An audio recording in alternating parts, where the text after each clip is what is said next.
Imagine trying to build like a perfectly functioning human being, but you're using a set of blueprints that are actively rusting. Right, which sounds like a bizarre sci-fi premise. It really does. But from a biochemical standpoint, um, that is essentially what happens when oxidative stress attacks sperm DNA. Exactly. And today we're stepping into the, incredibly high stakes world of reproductive medicine. Welcome to the deep dive, by the way. I'm glad you're joining us. And we are setting a very specific mission today. We are not talking about dimly lit rooms or wind chimes or, the vague promise of balancing your energy. Yeah, we're stripping away the mysticism entirely. We're diving straight into the hard clinical data. Right, specifically the source material from the Berkeley Center for Reproductive Wellness, which is the first integrative reproductive medicine center in the U.S., along with the medical literature that supports their methods. Because when you analyze the data coming out of these integrative fertility practices, you quickly realize we are looking at concrete, measurable alterations to the body. We're going to explore exactly how things like acupuncture and herbal medicine physically alter, like vascular, endocrine, and inflammatory pathways. And how they're being utilized to dramatically improve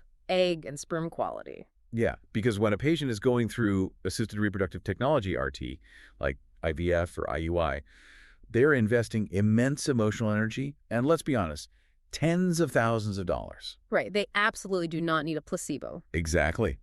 They need to know why integrating these ancient practices with modern RT is legitimately changing the fertility landscape. So to understand that impact, we really have to start by isolating what is actually happening at the cellular level. Okay, let's start with the female fertility equation.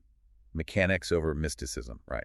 Right. So the literature identifies 4 major biological pathways that acupuncture actually manipulates. That's the nervous system, the vascular system, the endocrine system, and inflammatory pathways. 4 massive systems. Mm. But the vascular system is arguably the most critical starting point, isn't it? Oh, absolutely, because infertility, blood flow kind of dictates everything. For women, it actively improves ovarian and uterine blood flow. Let's get incredibly specific here, though, because the phrase improving blood flow is thrown around constantly in, like, wellness circles. It really is. It almost loses its meaning. Yeah.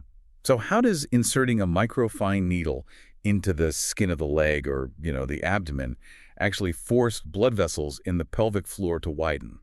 Well, we're basically looking at a localized microtrauma response that triggers a systemic cascade. Okay, a systemic cascade. Break that down for me. So when the needle stimulates specific peripheral nerves, it sends a signal up the spinal cord to the brain. Right. And the brain then reflexively sends signals back down to the pelvic region. This reflex arc triggers the endothelial cells, which are the cells lining the inside of your blood vessels, to release nitric oxide. Oh, wow. And nitric oxide is a potent vasodilator. Exactly. It forces the smooth muscles surrounding the ovarian and uterine arteries to just, relax and widen. Wait. So we're creating a targeted, chemically induced vasodilation. Yes.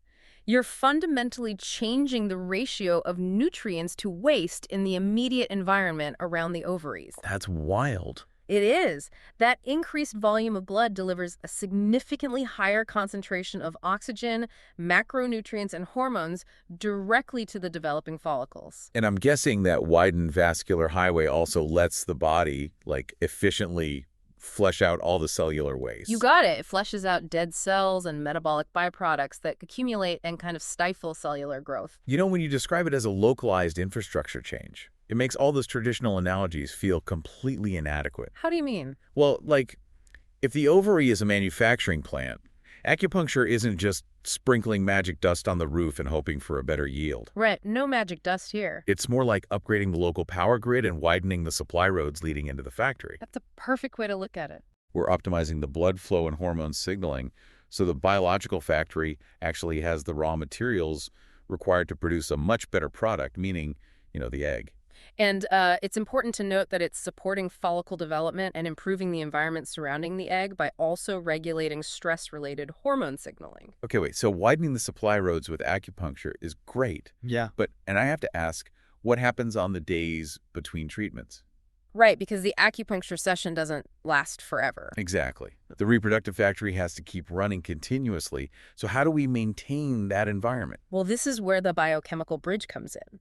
The clinical literature points to herbal medicine to provide that constant maintenance. Okay, I want to pause on the phrase herbal medicine because it carries so much baggage. Oh, I know. It really does. Right. I mean, when people hear herbal medicine, they usually picture like a soothing cup of chamomile tea before bed, just something mild to help you relax. Yeah, we need to completely discard the chamomile 2 image. Good, because we are talking about targeted biochemical interventions here, right? Right. Talking about physically altering cellular energy and mitochondrial function. Exactly.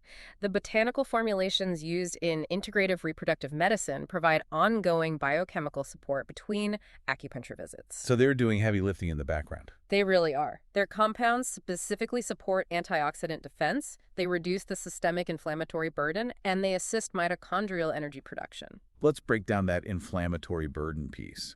Why is inflammation such a threat to an egg? Well, chronic low-grade inflammation is essentially, it's like biochemical static. Biochemical static, okay. Yeah, when immune cells release pro-inflammatory cytokines, those molecules actively interfere with the delicate hormonal crosstalk between the brain and the ovaries. So it's scrambling the signal. Right, and these herbal compounds step in to lower that baseline static without disrupting the ovulation cycle. But the other massive thing they do is assist with the mitochondria. Because human eggs are massive energy hogs, aren't they? Oh, huge. An oocyte, a human egg, has more mitochondria than almost any other cell in the body. Wow. Yeah, and it requires an immense amount of ATP to mature, divide, and successfully implant.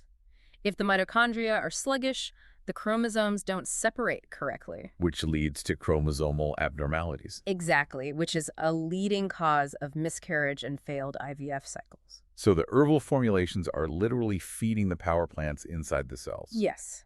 And this leads to direct benefits. You see better egg maturation, a more robust ovarian response, menstrual regularity, and endometrial receptivity. Endometrial receptivity meaning making the uterus ready for implantation. Exactly. You're preparing the soil to receive the seed. Okay, so we've optimized the egg, we've optimized the uterus.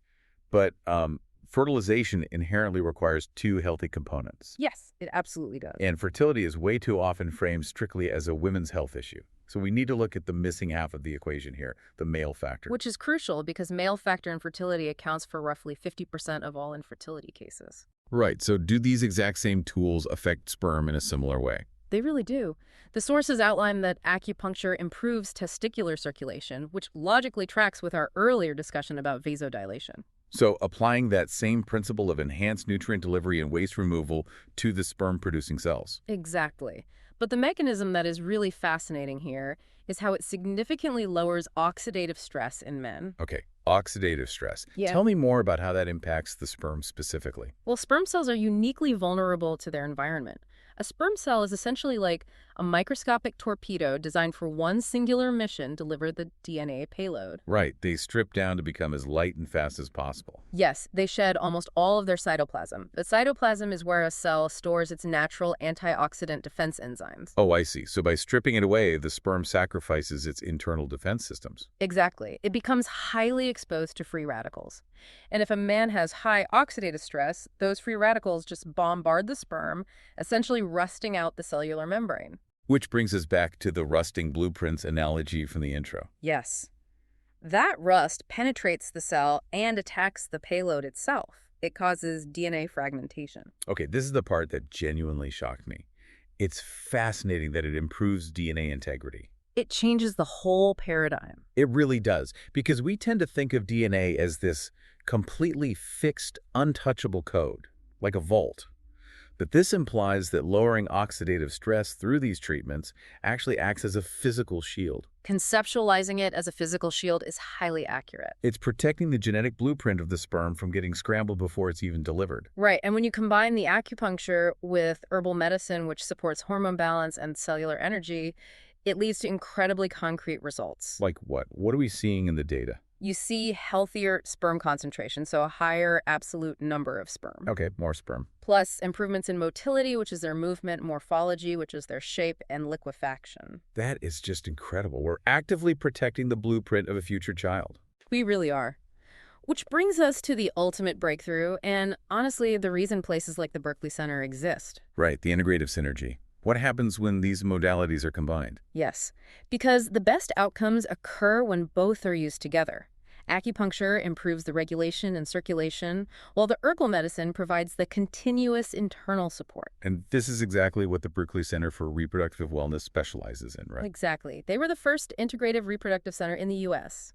And for anyone listening who wants to actually see how this model is structured, you can find their resources at www.berkeleycenter.com or give them a call at 212-685-0985. It's a fantastic resource because their whole model shows that together, these practices create the strongest possible reproductive environment to support assisted reproductive treatment outcomes. To summarize that synergy for you listening, it's like acupuncture is the physical therapy, and the herbs are the daily nutritional macros. That's a great analogy. Right. Yeah. Because you wouldn't try to heal a major sports injury by only doing physical therapy twice a week, but eating junk food. No, of course not. And you wouldn't eat a perfect diet, but completely ignore rehabilitating the injured tissue. You need both to create the optimal biological conditions for life. Which is why integrative medicine isn't some battle between Eastern and Western approaches. Right, it's not a competition. Not at all. It's about using the specific vascular and biochemical tools of one to dramatically boost the clinical success of the other.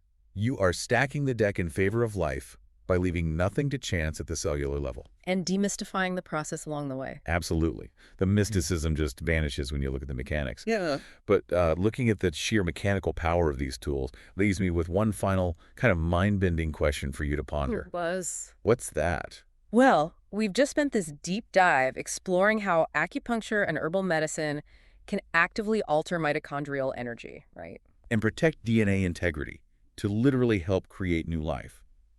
But mitochondria and DNA are the foundational building blocks of every single tissue in our bodies. They are.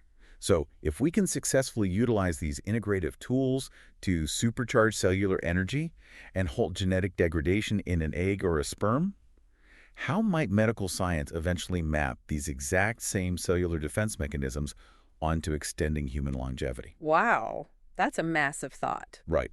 Could the very same vascular and botanical protocols we are using to spark life today eventually hold the key to slowing down the aging process in the rest of the body tomorrow? The physiological overlap there is undeniable. I mean, if you can preserve the integrity of a cell at the reproductive level, the implications for systemic aging are just profound. It is definitely something to mull over while you imagine that intricate, beautifully complex biological factory quietly running inside you. Thanks for joining us on this deep dive. We'll catch you on the next one.